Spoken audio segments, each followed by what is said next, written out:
السلام علیکم۔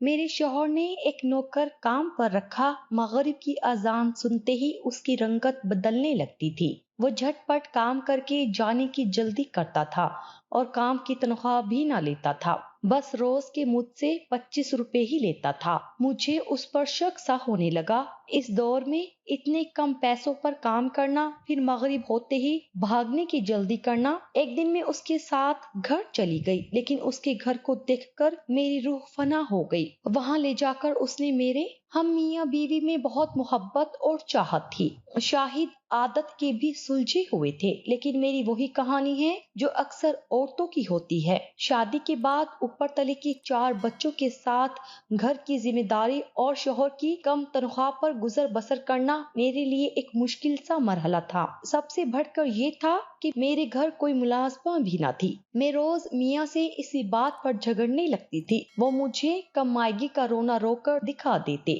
لیکن میری ملازم رکھنے کی ضد کی وجہ سے جو واقعہ میرے ساتھ پیش آیا، اس نے میری زندگی بدل کے رکھ دی۔ اب بھی کبھی اس کا خیال آ جائے تو میں کام کر رہ جاتی ہوں۔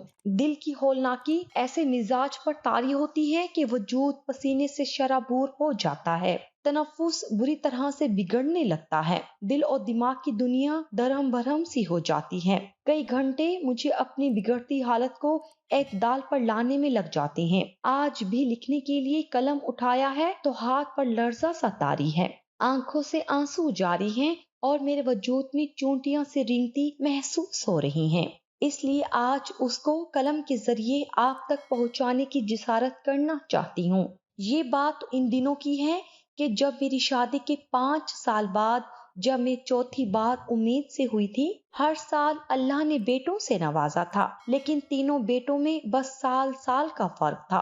میں انہیں ہی ٹھیک سے سنبھال نہیں پاتی تھی کہ چوتھی بار اس خبر نے مجھے رونے پر مجبور کر دیا تھا۔ شاہد کا چھوٹا سا گھر، قلیل تنخواہ، پھر چھوٹے بچوں کے ساتھ مجھ اکیلی سے گھر کے کام کاج سنبھالے نہیں سنبھلتے تھے۔ شاہد اپنے والدین کی اکلوتی اولاد تھے۔ ان کے والد کا انتقال میری شادی سے چند سال پہلے ہی ہو چکا تھا اور میری ساس میری شادی کے 1 سال بعد ہی چل بسی تھی۔ ایک اکیلی عورت کے لیے یہ مراحل ہمیشہ مشکل ترین ہی ہوتے ہیں، اور اس بار تو ڈاکٹر نے مجھے بیڈ ریسٹ کا مشورہ بھی دے دیا تھا، لیکن اتنی ذمہ داریوں کے ساتھ کہاں یہ ممکن تھا کہ میں سب کو چھوڑ چھاڑ کر بستر پر بیٹھ جاؤں۔ حالانکہ شاہد صبح ناشتہ بنانے میں میری مدد کر دیتے تھے، لیکن جب وہ اپنے دفتر چلے جاتے تو میرا پورا دن گھن چکر بنے گزرتا تھا۔ دن بڑی مشکل سے گزر رہے تھے۔ گھر پر میرے علاوہ کوئی تھا نہیں جو میری بات سنتا۔ شاہد شام کو گھر لوٹتے تھے تو بچوں میں لگ جاتے تھے، اور رات کا کھانا کھاتے ہی ہم دونوں اپنی ذمہ داریوں سے اس قدر تھکے ماندے ہوتے کہ لیٹتے ہی سو جاتے تھے۔ ایک تو بچوں کی تھکا دینے والی ذمہ داری، اس پر گھر کی صفائی ستھرائی، خانہ داری کے ساتھ ساتھ صحن میں لگے درخت اور بیل پودوں پر پانی ڈالنا، ان کی دیکھ بھال کرنا بھی میرے کاموں میں شامل تھا۔ میں درختوں کے نیچے پانی دینے کے دوران مسلسل خود کلامی کرتی رہتی تھی کہ میرے حال پر کسی کو ترس بھی نہیں آتا۔ کاش کہ کوئی مددگار ہی کہیں سے آ جائے۔ کوئی سننے والا تو تھا نہیں، اس لیے دل کے پھپھولے کہیں تو نکالنے تھے۔ اس لیے چلتے پھرتے صحن میں لگے پودوں بیلوں کے خراب پتوں کو کاٹتی اور باتیں بھی جاری رہتی اور میرے شکوے بھی۔ یہ دن مجھ پر بڑے کٹھن سے گزر رہے تھے جب ایک دن شاہد ایک خوش شکل نوجوان لڑکے کو اپنے ہمراہ گھر لے آئے۔ عمر میں وہ 23-24 سال کا نوجوان تھا۔ مجھے دیکھ کر مسکرانے لگا۔ مجھے اس کا یوں مسکرانا کچھ عجیب سا لگا۔ میں پورا دن بچوں اور گھر کے کاموں میں گھن چکر بنی ہوئی تھی، اس لیے دوپٹے کا بھی ہوش نہیں تھا، بال بھی کھلے ہوئے تھے۔ پھر شاہد کبھی کسی اجنبی کو یوں گھر پر لاتے بھی نہیں تھے۔ میں دروازے سے پرے ہٹ گئی، جلدی سے خود پر دوپٹہ بھی اوڑھ لیا۔ شاہد بھی بڑے بے تکلف انداز سے اسے اندر آنے کی دعوت دینے لگے۔ وہ بھی اندر داخل ہو گیا۔ سفید شلوار قمیض میں ملبوس تھا، رنگت سرخ و سفید تھی، آنکھیں کھلتے بادامی سے رنگ کی بھوری سی تھی اور چہرے پر ایک دل فریب سی مسکراہٹ سجی ہوئی تھی۔ شاہد نے اس لڑکے کا نام شاہزین بتایا اور پھر مجھ سے مخاطب ہوئے کہ لو بیگم، تمہارا مسئلہ اللہ نے حل کروا دیا ہے۔ آج سے یہ ملازم لڑکا شاہزین تمہارے سارے کام کر دیا کرے گا اور بچوں کو بھی سنبھال لے گا۔ تم اسے جو کام کہو گی یہ انکار نہیں کرے گا، بس مغرب کے بعد واپس چلا جایا کرے گا۔ مجھے شاہد کی بات کچھ عجیب سی لگی۔ میں خود جوان تھی، 24 کی نہ صحیح لیکن 25 سے اوپر کی میری عمر نہیں تھی۔ پھر بچوں اور گھر کی ذمہ داریوں نے ابھی تک میرے وجود میں زیادہ رد و بدل نہیں کی تھی۔ دیکھنے والے مجھے یہی کہتے تھے کہ لگتا ہی نہیں ہے رانیہ کہ تم 3 بچوں کی ماں ہو۔ اس پر یہ جوان جہاں سا نوکر خوش شکل سا لڑکا اس وقتوں میں خاموش رہی، لیکن شام کو جب وہ لڑکا کچن کے برتن دھو کر صفائی کر کے چلا گیا، میں شاہد پر برس پڑی کہ کیا ضرورت تھی نوجوان لڑکے کو ملازم رکھنے کی۔ لیکن شاہد مجھ سے کہنے لگے کہ محلے کے ایک بزرگ ہیں جو کہ محلے میں میاں بیوی کے نام سے مشہور تھے۔ وہ بزرگ میاں بیوی تھے، ایک ہی بیٹا تھا جو سعودیہ میں مقیم تھا۔ وہ نوجوان انہی کے گھر کا نوکر تھا۔ ان میاں صاحب سے میرے شوہر کے اچھے تعلقات تھے۔ وہ لڑکا انہی میاں بیوی کی خدمت پر مامور تھا۔ اس خاتون سے میں بھی بہت اچھے سے واقف تھی، لیکن کبھی ان کے گھر اس نوجوان کو پہلے دیکھا نہیں تھا یا شاید غور نہیں کیا تھا۔ کبھی میں اپنے گھر کی مصروفیت کی وجہ سے گھر سے نکلتی بھی نہیں تھی۔ شاہد بتانے لگے کہ وہ دونوں میاں بیوی سال بھر کے لیے سعودیہ اپنے بیٹے کے پاس جا رہے ہیں، اس لیے مجھ سے کہنے لگے کہ شاہد اسے تم اپنے گھر کے کام کاج کروا لینا۔ میں نے کہا میں کہاں نوکر رکھ سکتا ہوں، تو کہنے لگے بس 2 وقت کی روٹی کی اجرت پہ یہ سب کام کر دیا کرے گا۔ پھر محمود مجھ سے کہنے لگے کہ سمیہ لڑکا شریف ہے، تمہیں گھبرانے کی ضرورت نہیں ہے۔ مجھے میاں صاحب نے بڑی تسلی دی اور کہا کہ صبح 8 بجے تک گھر پہنچ جائے گا۔ محمود کی لاکھ تسلیاں اپنی جگہ، لیکن میرا دل مطمئن سا نہیں ہو رہا تھا۔ لیکن اپنی طبیعت کے پیش نظر میں کچھ کہہ بھی نہیں پائی۔ لیکن اس لڑکے کے گھر میں داخل ہوتے ہی میں ایک بڑی سی چادر خود پر اوڑھ لیتی تھی۔ وہ بھی نظریں جھکائے کام کرتا تھا۔ جب وہ کچن میں کام کرتا میں باہر صحن میں بیٹھ جاتی، اور جب وہ گھر کی صفائی کرتا تب میں کچن میں چلی جاتی۔ کھانا میں خود بناتی تھی، لیکن باقی کے سارے کام وہی کرتا تھا۔ عجیب بات یہ تھی کہ وہ ہر کام میں طاق تھا، بڑی سبک رفتاری سے سب کچھ کر لیتا تھا۔ بچوں کو بھی سنبھال لیتا تھا، انہیں کھانا کھلا دیتا، بہلا بھی لیتا تھا، چھوٹے بیٹے کو فیڈر بنا کر پلا دیتا۔ بچے بہت جلد اسے مانوس سے ہونے لگے تھے۔ 1 مہینے وہ خاموشی سے کام کرتا رہا۔ میں نے اسے پہلے دن ہی کہہ دیا تھا مجھے باجی کہا کرے یا آپا کہے۔ میری بات پر بس وہ مسکرا کر سر اسبات میں ہلانے لگتا، لیکن مجھے کہتا بیگم صاحبہ ہی تھا۔ شروع میں میں نے اسے 2-3 بار ٹوکا بھی کہ مجھے آپا کہا کرو۔ میری بات پر ایک مسکان سی اس کے چہرے پر سج جاتی تھی۔ وہ مجھے صاف انکار نہیں کرتا تھا، لیکن کہتا پھر بھی بیگم صاحبہ ہی تھا۔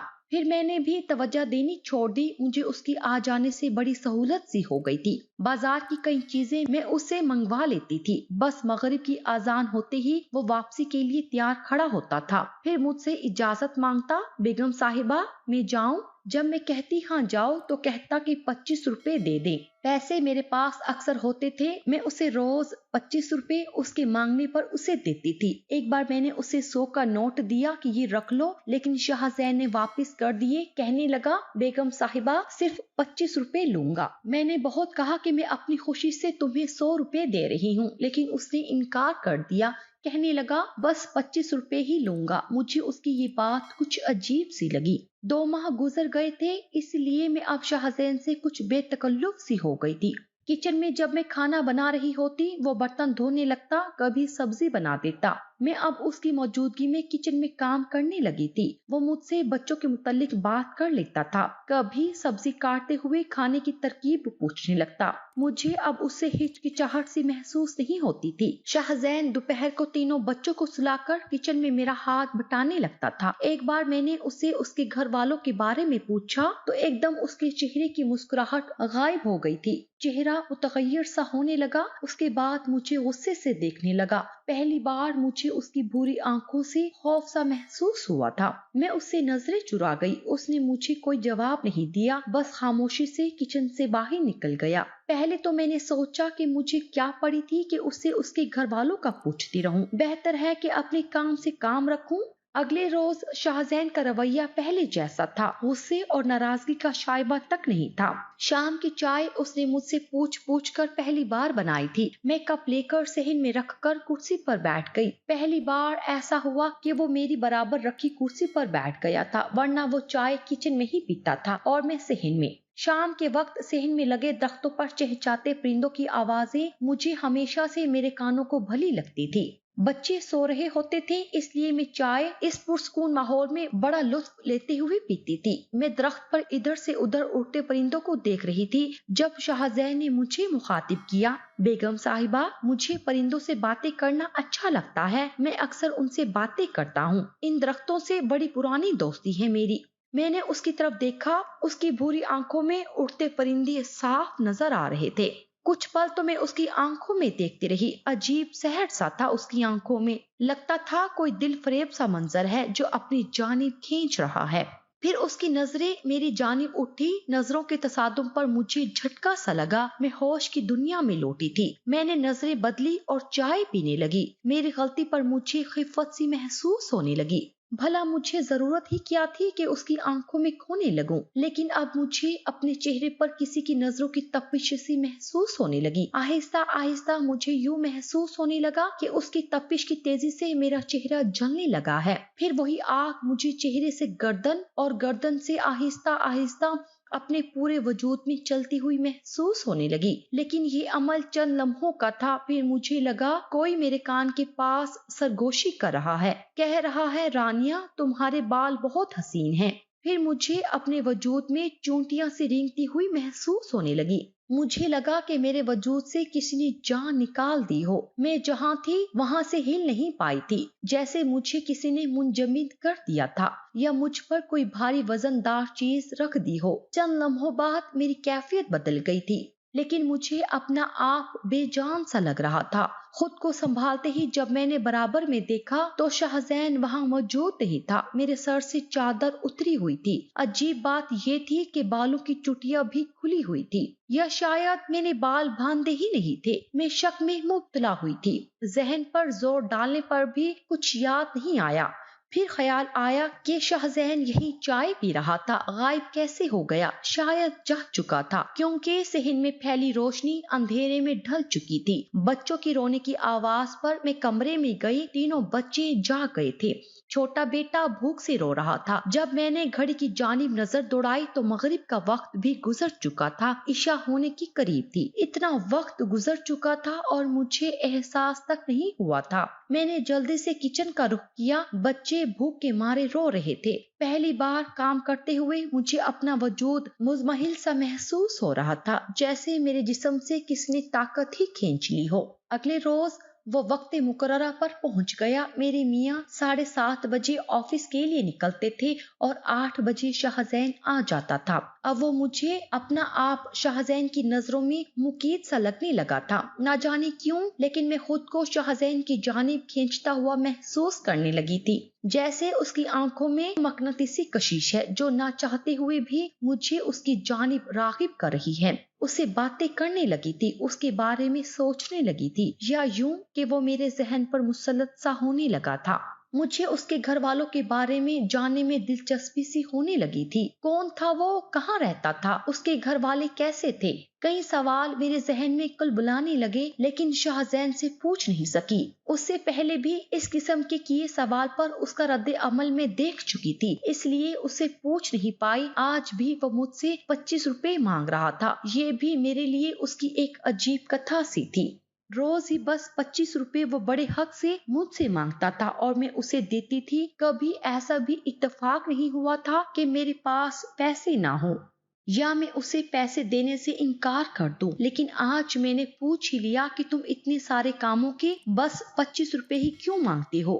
وہ مسکراہٹ سجائے وہ کہنے لگا کہ میرے گھر آ کر دیکھ لیں۔ میں اس کی بات مان گئی۔ وہ حیرت سے مجھ سے پوچھنے لگا، آپ جائیں گے میرے ساتھ؟ میں نے پوری آمادگی ظاہر کی تو ہنسنے لگا۔ اس کے گھر والوں کو دیکھنے کا تو مجھے پہلے سے بہت تجسس سا تھا۔ میں نے شاہد سے اجازت طلب کی تو انہوں نے بھی مجھے بنا کسی سوال کی اجازت دے دی۔